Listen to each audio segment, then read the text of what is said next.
అసలు the best యూనివర్సిటీని ఎలా చూస్ చేసుకోవాలి, మెయిన్లీ ఫర్ 2025 మాస్టర్స్కి వస్తున్న వాళ్ళ కోసం.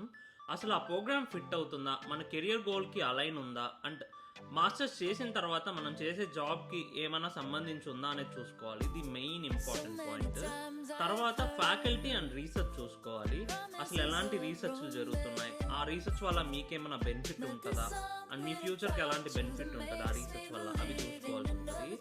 ఆ తర్వాత మీరు అల్యూమిని లైక్ ఆ కాలేజ్ నుంచి చదివిన వాళ్ళు ఎలాంటి కంపెనీస్లో వర్క్ చేస్తున్నారు, ఇవన్నీ మీరు లింక్డ్ఇన్ ద్వారా తెలుసుకోవచ్చు. లింక్డ్ఇన్ ఓపెన్ చేశారంటే మీ కాలేజ్కి సంబంధించిన పోర్టల్ని కానీ కొన్ని కంపెనీస్ని కానీ ఆ యూనివర్సిటీ నుంచి ఎంతమంది ఏ కంపెనీలో జాబ్ చేస్తున్నారు అనేది మీకు తెలుస్తుంది. అండ్ మీరు కెరియర్ ఫేస్ కూడా చూసుకోవచ్చు. అండ్ లొకేషన్ కానీ కాస్ట్ కానీ ఇవన్నీ నెక్స్ట్ థర్డ్ ఆప్షన్స్ అనమాట. ఫస్ట్ ఆప్షన్ ఏంటంటే ఆ ప్రోగ్రామ్ మీకు ఎంతవరకు ఫిట్ అవుతుంది అనేది చూసుకోవాలి.